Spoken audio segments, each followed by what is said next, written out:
Hi everyone, this is Mrs. J, and I'm doing a read aloud of I Am Malala by Malala Yousafzai with Patricia McCormick, and we're on to Chapter 16, Displaced.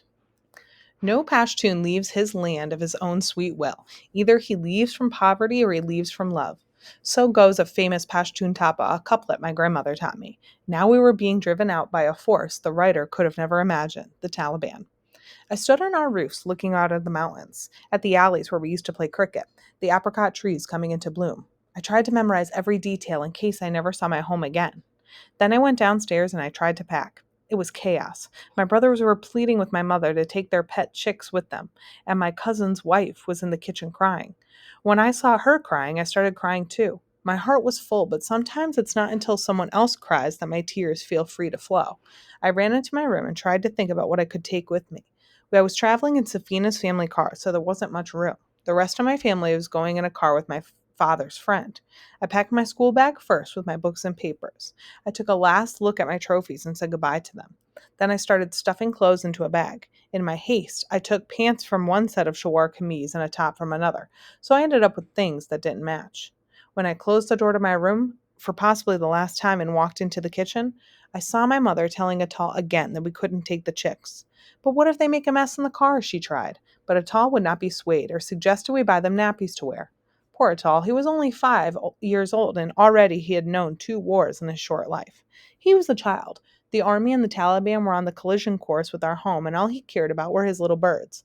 They couldn't go with us, of course, and when my mother said that they would have to stay behind with an extra ration of food and water, Atal burst into tears. Then when she said I would have to leave my school books behind, I nearly cried too. I loved school, and all I cared about were my books. They were children after all. We were children after all. Children with childish concerns, even with a war on the way. I hid my books in a bag in our guest room, where they seemed the safest, and whispered some Quranic verses over the books to protect them. Then the whole family gathered together and said goodbye to our house. We said some prayers and put our sweet home in God's protection. Outside, the streets were choked with traffic. Cars and rickshaws, mule carts and trucks, all packed with people and their suitcases, bags of rice and bedrolls. There were motorbikes with entire families balanced on them, and other people running down the street with just the clothes on their backs. Few people knew where they were going. They just knew they had to leave. 2 million people were fleeing their homes, but it was the biggest exodus in Pashtun history.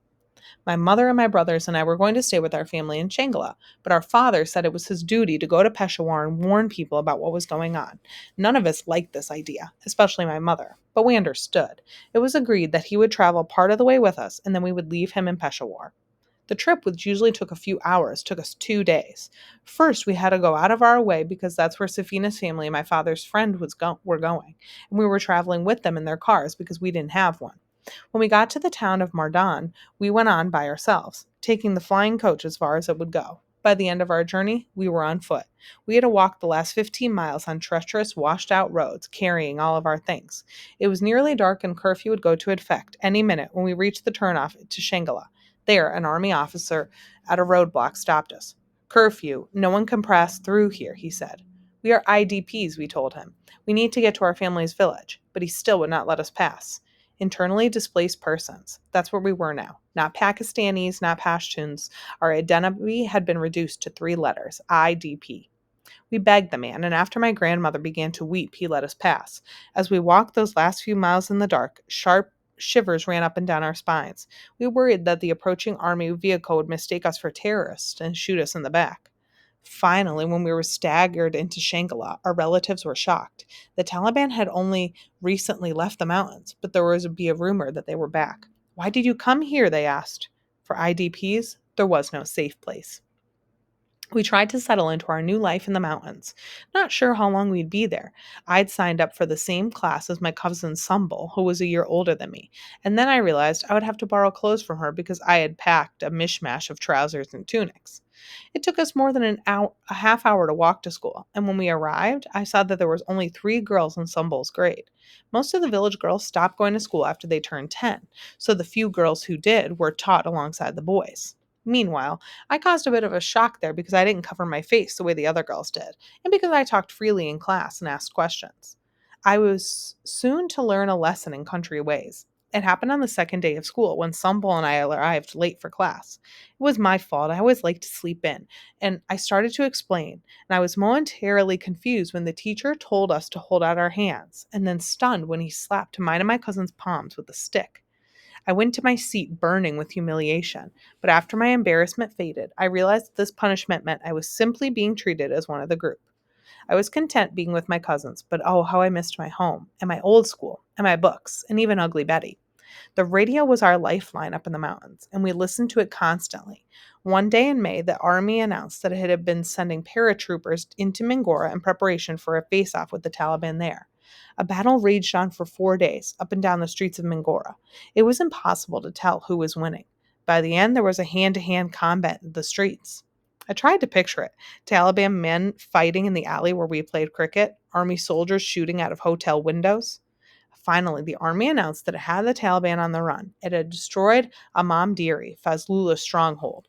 Then it had captured the airport. Within 4 weeks, the army said it had taken back the city.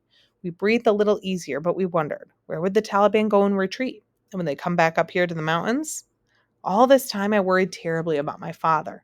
It was nearly impossible to get a phone signal way up in the mountains, and sometimes my mother had to climb a big boulder in the middle of a field just to get one bar of service, so we almost never heard from him. He was in Peshawar, staying in a room at a hostel with 3 other men, trying to get the media and regional officials to understand what was going on in SWAT this whole time. Then, after about 2 more weeks, he called and told us to join him in Peshawar. We all wept with joy when we were finally reunited. He had big news. Richard Holbrooke, a special ambassador from the United States, would be holding a meeting in Islamabad, and we were invited. But the morning of the meeting, we overslept. I hadn't set the alarm correctly, and my father was a bit angry with me. Somehow we made it to the hotel in time, though. It was a conference of 20 social activists from war stricken tribal areas across Pakistan, all gathered around a large table, and I was seated right next to the ambassador. Mr. Holbrook turned to look at me. How old are you? He said. I straightened my posture to look as tall as possible. I am 12, I said. It was almost true. I would be 12 in a matter of days. I took a deep breath. Respected ambassador, I said, I request you help us girls to get an education. He laughed. You already have lots of problems, and we are doing lots for you, he said. We have pledged billions of dollars in economic aid. We are working with your government on providing electricity and gas, but your country faces a lot of problems. I could not tell what his laughter meant, but I understood his words. The education of girls was far down on the list of issues that Pakistan faced. Maybe my posture sagged a little, maybe my smile faded a bit, but I didn't really let on that I was disappointed. Besides, by now I knew just to get on TV and speak on behalf of girls' education was half the battle. The other half still lay ahead of us, and I would keep fighting. After our visit to Islamabad, we also held a press conference to share our story so that people would know what was happening in Swat.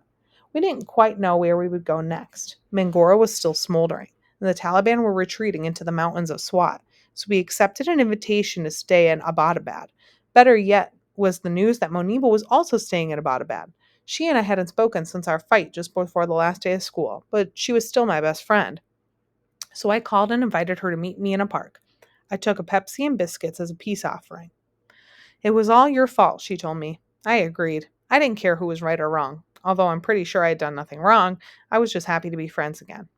Meanwhile, my birthday was coming. All day I waited for the celebration, but in the chaos, everyone had forgotten. I tried not to feel sorry for myself, but I couldn't help but thinking about how different last year's birthday had been. I had shared a cake with my friends, there had been balloons, and I had made a wish for peace in our valley. I closed my eyes and made that same wish on my 12th birthday.